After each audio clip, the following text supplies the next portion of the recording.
Think about this for a moment. A crack on an old ceramic bowl in Kyoto, and a candle burning slowly through a winter night in Copenhagen. Two images, half a world apart. One speaks of accepting impermanence and fragility. The other, of seeking warmth in the cold. At first glance, they seem to have nothing in common, don't they? Yet, from this unlikely meeting, a philosophy of living sprouted, flowing quietly into millions of homes across the world. Perhaps you've already stumbled upon it somewhere. People call it Japandi. But why is this fusion between the contemplative Eastern spirit and the cozy Northern art of living praised as the antidote to the chaos of the 21st century? What lies beneath this global phenomenon? Today, we're not just talking about how to set a table or choose a chair. We're going on a journey back through time to uncover a 150-year love story between two cultures.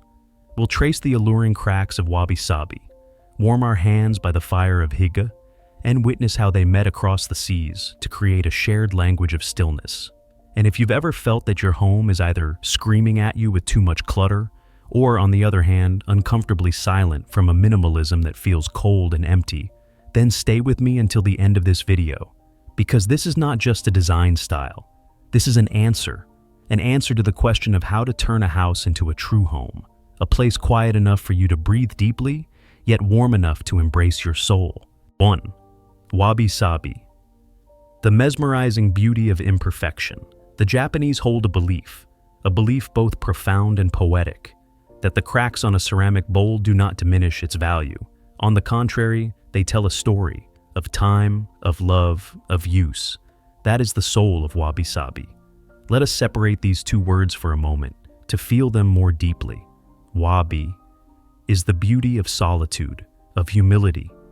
Imagine standing before a lone, bare tree in the middle of a snow-covered field, or gazing quietly at a corner of an empty room with nothing but a simple wooden chair. It is a beauty that is quiet, unpretentious, a strange fullness that arises from scarcity itself. Wabi is the contentment of having what you have, even when it meets no standard of perfection. It is a whisper that tells you, you are enough. And then there is Sabi. Sabi carries the patina of time.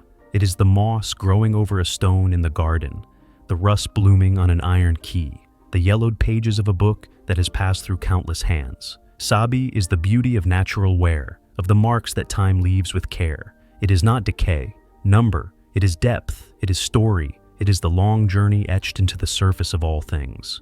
When Wabi and Sabi blend, they create more than just an aesthetic concept. They form a worldview, a perspective that is deep and compassionate toward life. Brokenness can still be whole, ruin can still hold hope. Wabi-Sabi teaches us to find and cherish beauty in imperfection, in simplicity, in the ever-changing flow of existence. When you hold a raku teacup in your hand, feel the rough glaze, uneven in color beneath your fingertips. You are not simply holding a cup. You are touching a philosophy of life itself, that nothing and no one can ever remain pristine forever, and that within scars, within change, within flaws, we discover the most unique, authentic beauty of all. And this, you see, stands in stark contrast to the new, polished, flawless ideal that the Western world has worshipped for over a century. While consumer culture pursues perfect symmetry, spotless surfaces, and everlasting durability, Wabi-Sabi gently celebrates asymmetry, transience, and the fragile beauty of impermanence. In what is incomplete, it reveals what is whole. That is why Wabi-Sabi has become such a powerful spiritual remedy in the modern world. It frees our eyes from the overload of advertisements. It soothes our minds, strung tight like wires. It encourages us to see things as they truly are, reminding us softly that enough is far simpler than we imagine. It allows us at last to let go of the crushing weight of chasing a perfection that never truly exists. And when you bring this philosophy into your living space, something magical happens. Wabi-Sabi favors raw, honest materials. A tabletop left unvarnished, its wood grain telling the story of a forest. A plaster wall not entirely smooth, holding the imprint of the craftsman's hands. A linen cloth with natural wrinkles, whispering comfort and freedom. The colors too come from the earth, from stone, from nature itself. The calm gray of ash, the warm red of clay, the weathered terracotta faded by sun and wind. Every object is placed with intention, and more important than anything else are the empty spaces. Vast openings for air and light to flow freely, like the pauses full of meaning in a traditional Japanese melody. Yet, when Wabi-Sabi stands alone, it can sometimes bring with it a chill, a silence too solemn, and that is the moment when a friend from afar must step in, like a warm hand clasping yours, to soften the cold and light a candle. 2. Hygge, the art of softening the cold. If Wabi-Sabi is about embracing the quiet beauty of stillness, sometimes tinged with solitude, then Hygge is the art of softening the cold. It is the answer to long winter nights. The simplest way to define Hygge, if it can be defined at all, is the feeling of being at home, a feeling of safety, shelter, and deep warmth, no matter where you are. It is not an object you can buy, nor a trend you can imitate. Number. Hygge is a state of mind, an atmosphere you consciously create for yourself and the ones you love. Hygge lives in moments so small you might almost miss them. Do you feel it? It is the moment you wrap a thick, soft wool scarf around your neck on a crisp autumn afternoon, sensing each fiber gently guarding your skin.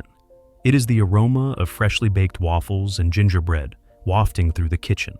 Fragrance as memory, fragrance as care. Or it can be something as simple as lighting a few flickering candles on a gray winter noon and quietly watching the flames dance, chasing away the chill outside the window. The magic and the greatest inspiration of Hygge lies in its immunity to money. This happiness cannot be bought with expensive things. Hygge is born from small, thoughtful, intentional choices. It is when you select a light bulb with a warmth of 2,700 Kelvin, not for the technical number, but because you know that golden glow will echo firelight and sunset, the most primal light that makes us feel safe. It is the act of placing a tiny vase of wild daisies on your desk, or listening to the cheerful crackle of pine wood in the fireplace. To strike a match rather than curse the darkness, that is the essence of Hygge. And it goes further still. It encourages us to share that warmth. If Wabi-Sabi finds depth in reflection and inwardness, then Hygge leans gently outward. It invites connection, intimacy, not loud, crowded parties. Instead, it is inviting a few close friends over for no reason at all, gathering on a soft rug, each in your own corner, reading books, listening to music, sipping hot cocoa together. It is being fully present with one another, where even silence feels full. When Hygge enters a living space, it asks for softness, rounded corners, natural materials that hold warmth. It is the hand-knitted wool blanket draped loosely over the sofa, beckoning you to curl up inside. It is the plush cushions, the thick rug beneath your feet. It is the gentle golden light diffused through fabric or paper lampshades, creating warm pools of glow instead of the harsh white glare of an office lamp. Now, imagine this.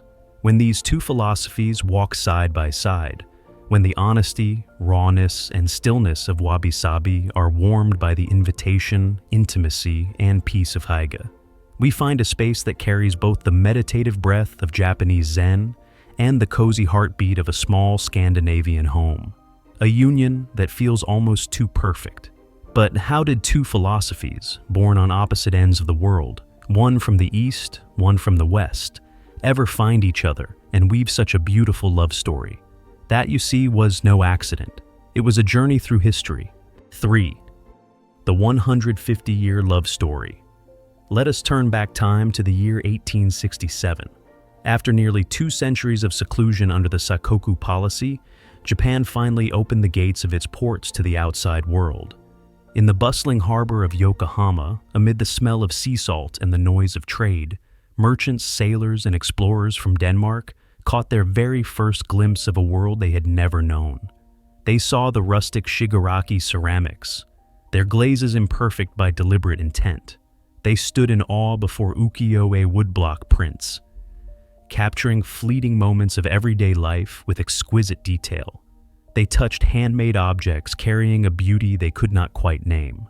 Among these visitors from afar was a Danish naval officer named William Carstensen, a man of refined sensibilities. He did not merely see with his eyes, he felt with his heart, and in his journal he wrote a striking line: "They find nobility in the primitive, something Copenhagen is losing in its intoxication with industry. Do you see it? This was not just an observation, it was a lament, a recognition. Because at that very moment, Europe was drowning in the Industrial Revolution. Everything was driven toward mass production, flawless uniformity, polish, and at times, the cold soullessness of machines. Carstensen and many other Danes looked at Japan and saw a mirror. They recognized values of craftsmanship, of natural materials, of the beauty of imperfection. Values once alive in their own Nordic culture, but now being buried under the wheels of progress. They saw, on the far side of the globe, a kindred spirit. This love story quieted for a while, only to rekindle with even greater force after World War II in the 1950s. This time, the direction of the journey reversed. Young Danish architects and designers traveled to Japan to learn. They were captivated by minimalism, by silence, and by the Japanese reverence for space. They returned to Copenhagen carrying not just objects, but a philosophy. Gradually, dialogues and design began to blossom. We see teakwood tables shaped with Japanese humility, yet softened by the graceful flowing curves of Danish designer Hans Wegener. We see traditional Japanese tatami beds layered with the warmth of Danish wool mattresses. And there, delicate translucent shoji screens, now framed by sturdy refined white oak from the north. From a shared root, a flower must bloom. Designers, artisans, and even the public of both cultures came to realize a truth they could not deny. Though separated by geography, they shared the same soul. They despised waste.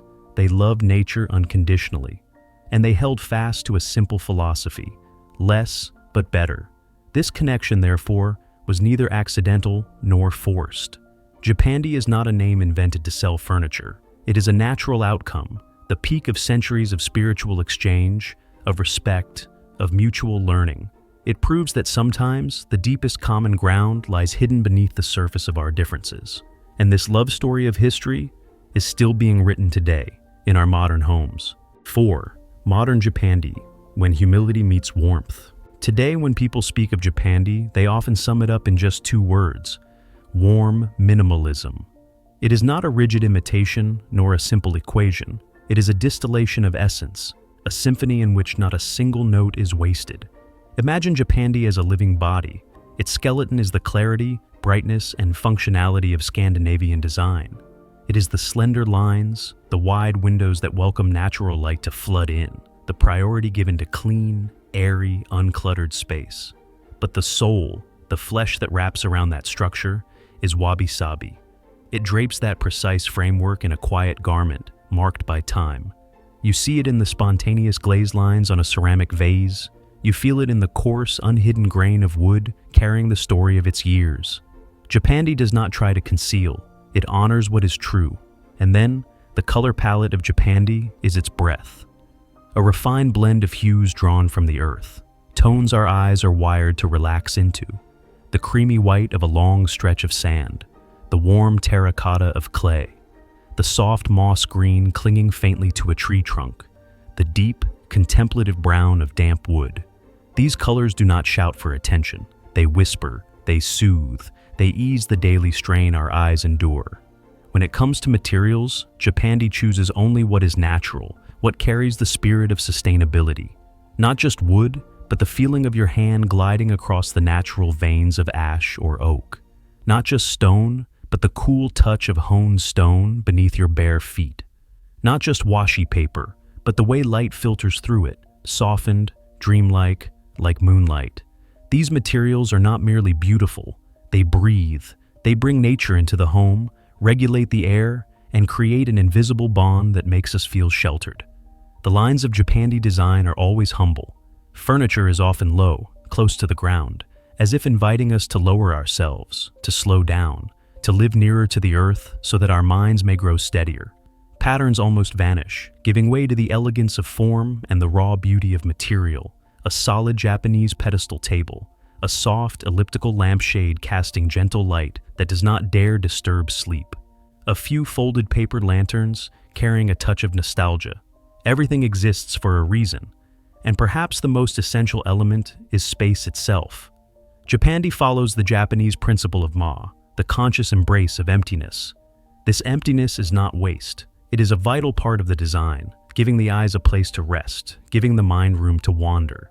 Yet, unlike minimalism that can sometimes feel cold, the emptiness of Japandi is never barren. In the middle of that space, you might sink your bare feet into a soft wool rug and instantly feel the warmth and safety of Hygge. It holds just enough emptiness for your eyes to rest, and just enough warmth for your heart to settle. A perfect balance between the stillness of meditation and the coziness of home. 5. Applying it in a 50 square meter apartment. Are you thinking that to create such a serene and warm space, you would need a grand villa or a penthouse overlooking the city?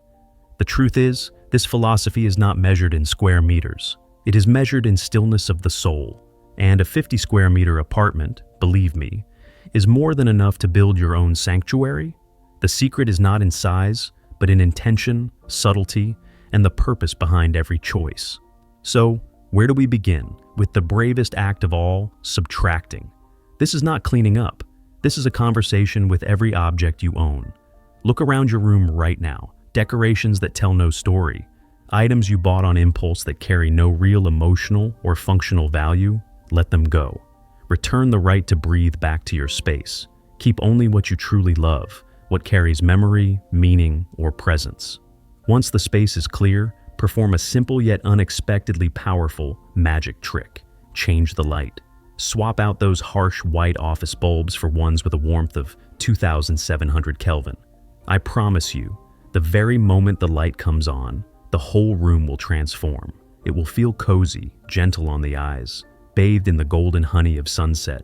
The walls will soften from stark white to a creamy warmth. Everything will appear gentler. Now, with light in place, add an imperfect focal point. This is the wabi-sabi soul of your home. Perhaps a hand-thrown ceramic vase with raw textures, a porcelain plate with a delicate crack in its glaze, or a wooden tray with natural knots left visible. Do not choose what is overly polished. Choose something that carries the story of earth, of fire, of time. A reminder that beauty does not lie in perfection. Then, drape the room in the softness of Hygge. A few throw pillows of wool and cotton, a handcrafted rug with a simple pattern beneath the coffee table, a woolen blanket left casually over a chair. These are the embraces of the home itself. They soften the hard edges of furniture, whispering to you to recline, to rest. For the walls, do not try to fill them all. Let them breathe. 1 or 2 meaningful artworks are enough. The white space around them is not empty.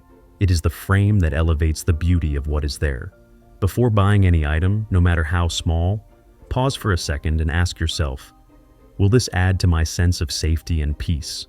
This question will be your compass, your finest filter, guiding you to the right choices. In the small kitchen, favor oak cutting boards and simple ceramic spice jars. Hang a bundle of dried rosemary, not just decoration, but a fragrance that carries the spirit of both Scandinavia and Japan into your meals. And finally, the bedroom, the ultimate refuge. Place your mattress close to the floor. The nearness to the earth brings a strange sense of grounding and security. Use bedside lamps with fabric shades, giving just enough soft light to read a few pages. And if you can, add a drop of hinoki essential oil, Japanese cedar wood. This scent has a magical ability. It conjures both forest and sea in your mind at the same time. And the result? A small space that feels wrapped in 2 layers of feathers, one light, airy, and freeing, the other warm, soft, and embracing. That is the quiet magic of Japandi. 6. Common mistakes. On the journey to finding that delicate, beautiful balance, there are side paths that may look tempting, but can easily lead us away from true peace. Let us recognize a few of the most common mistakes, not to judge, but to help make your journey more complete. The first trap, and the most widespread, the obsession with pure white. Many people mistake minimalism for a blank canvas, a space as stark as a contemporary art gallery. But a Japandi home is not sterile, nor cold. It needs depth. It needs the warmth of life. When you paint everything white, you erase their stories. Instead, invite the layers of life into your home. Use creamy white as a base, then add accents from nature. The ashen gray of river stones, the beige of fine sand, the soft moss green of a forest after rain. And do not shy away from darker contrasts. A walnut chair with its deep, rich tone, or a few matte black ceramic pieces. These contrasts create depth, give the eyes a place to rest, and make the space come alive. The second mistake is more subtle, but it strikes at the heart of the philosophy. Buying objects just for the smell of wood. Natural wood, of course, is the backbone of Japandi, but not every piece of wood carries a beautiful story. Too often, people chase after the fragrance of timber, forgetting that behind that scent, a forest may be dying. Japandi is about respect for nature, not possession of it. So before bringing any wooden piece into your home, pause for a moment to check its origins. Look for sustainable certifications like FSC. That seal is a quiet promise that the beauty in your home did not come at the cost of destruction elsewhere. The third mistake arises from well-meaning enthusiasm that sometimes misses the mark, trying too hard to be Japanese. Japandi is a dialogue, not a museum. A common error is stuffing the space with too many traditional props. Paper lanterns dangling everywhere, zabuton floor cushions scattered without purpose, ornate gold teapots displayed but never touched. This turns the home into a stage set, stripping it of subtlety and authenticity. Remember, the soul of modern Japandi lies in function. Instead of a stiff floor cushion, choose a foldable, soft floor mattress you can actually use. Instead of an elaborate tea set, select a few humble ceramic cups you drink from every day. Refinement lies not in adding more, but in reaching a point where nothing more needs to be taken away. And finally, the mistake that can undo it all: neglecting natural light. Natural light is pure gold, the main character in both Scandinavian design and Wabi-Sabi.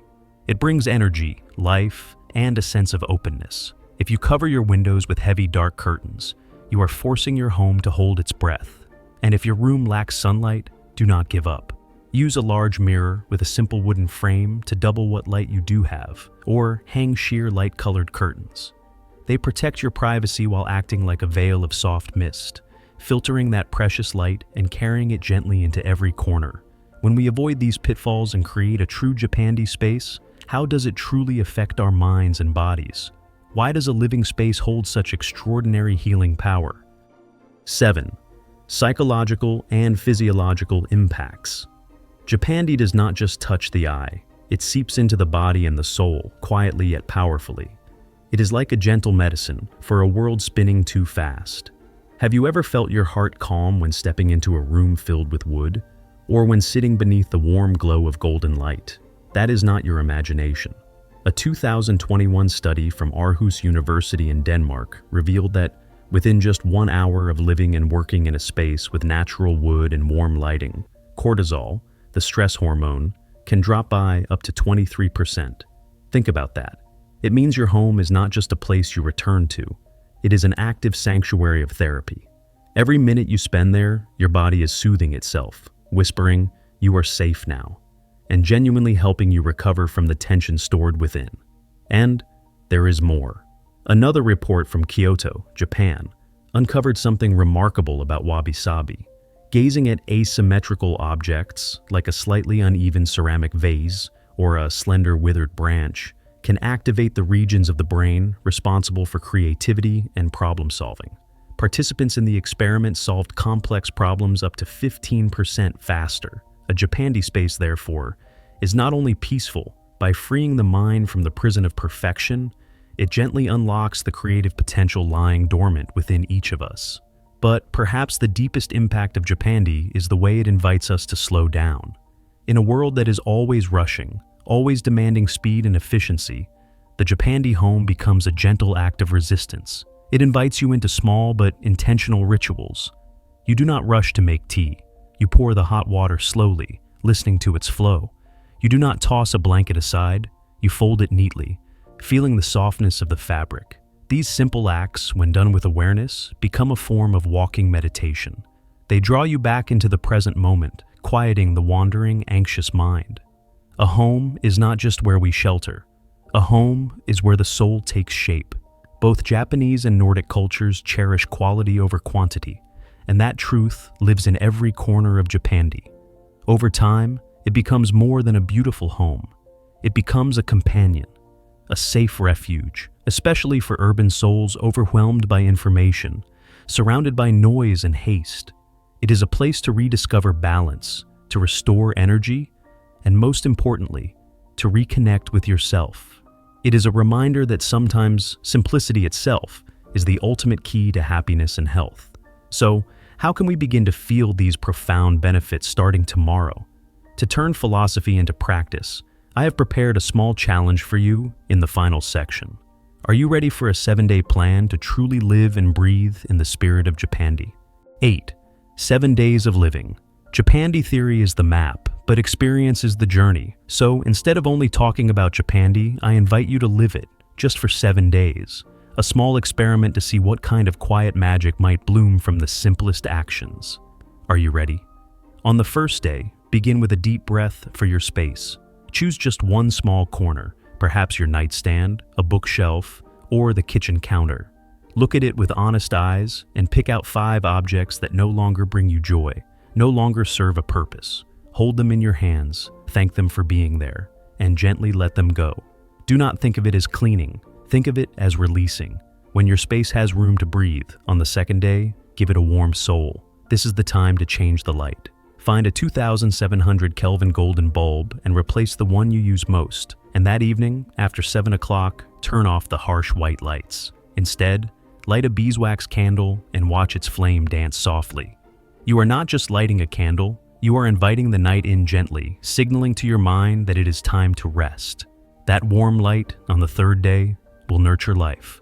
Bring a touch of nature inside. No need for a large, expensive plant. A single eucalyptus branch in a ceramic vase, or a small pothos in the spot you see most often. This quiet companion will serve as a constant reminder of our connection to the natural world. On the fourth day, we nourish both body and soul. Tonight, have a meal without your phone. Place every screen in another room. Serve your food on a simple wooden plate or a humble ceramic bowl.